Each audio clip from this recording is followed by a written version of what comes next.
নমস্কার, আমি দেবস্মিতা দত্ত। আমি চলে এসেছি গিরিশ পার্ক থেকে এবং আমি আজকে একটা নতুন রেসিপি নিয়ে চলে এসেছি, যার নাম হলো crispy potato pakora. Crispy potato pakora. প্রধান উপকরণটি হলো আলু, তারপরে নিচ্ছি পেঁয়াজ কুচি, হোয়াইট অয়েল, ক্যাপসিকাম কুচি, হলুদ গুঁড়ো, মরিচ গুঁড়ো, জিরে গুঁড়ো, ধনে গুঁড়ো, রসুন বাটা, লাল লঙ্কার গুঁড়ো আর কর্নফ্লাওয়ার জলে গোলা আছে, চিনি আর ব্রেড ক্রাম্বস, ধনে পাতা, নুন। এবার আমি একটা বোল নেব, বোলেতে সেদ্ধ আলু দিয়ে দেবো। সেদ্ধ আলুগুলো দেওয়ার পর একে একে সব উপকরণগুলি দিয়ে দেবো। পেঁয়াজ কুচো, ক্যাপসিকাম কুচি, লঙ্কা গুঁড়ো, তারপরে হলুদ গুঁড়ো, রসুন বাটা, চাট মশলা, গোলমরিচ গুঁড়ো, ব্রেড ক্রাম্বস, জিরে গুঁড়ো, ধনে গুঁড়ো আর দেবো তেল, হোয়াইট অয়েল আর একটুখানি স্বাদ মতন চিনি আর নুন।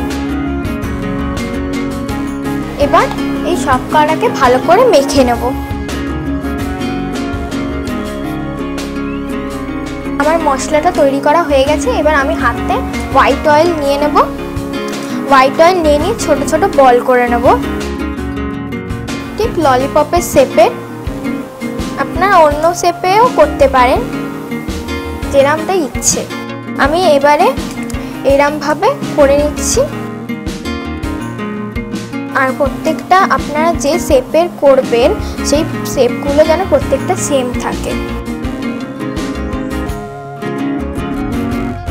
এইভাবেই আমি বাকিগুলো করে ফিরে আসছি।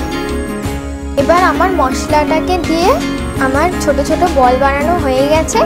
এবার আমি এটাকে কর্নফ্লাওয়ারেতে ডুবিয়ে নেব। ডুবিয়ে নিয়ে এবার ব্রেড ক্রাম্বসে দিয়ে দেবো। এবার আমি ব্রেড ক্রাম্বসে ভালো করে কোট করে নিয়েছি। এবার একে একে এভাবে করে নেব।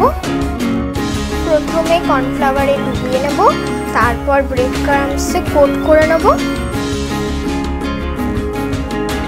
এইভাবে আমি বাকিগুলো বানিয়ে ফিরে আসছি।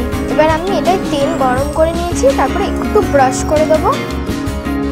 আর এবার আমি একে একে এগুলোকে ছেড়ে দেবো।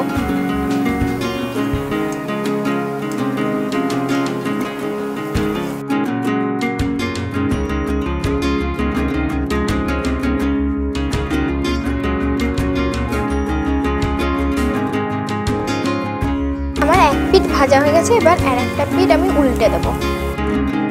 এটা যেহেতু ক্রিস্পি হবে তাই ভালো করে ভেজে নিতে হবে আর যেন ভেঙে না যায়। এভাবেই আমি কয়েকটা করে এক্ষুনি চলে আসছি। এবার আমার এগুলো শ্যালো ফ্রাই হয়ে গেছে। এবার আমি এগুলোকে তুলে নেব।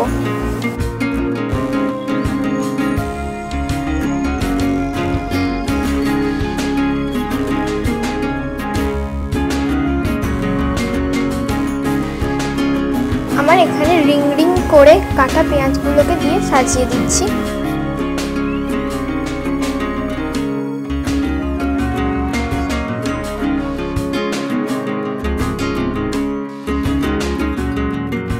আমার এগুলো গোল গোল করে বসানো হয়ে গেছে। এবারে এর মাঝখানে দিয়ে দেবো। তোমরা কিন্তু আলাদা ডিজাইনও করতে পারো।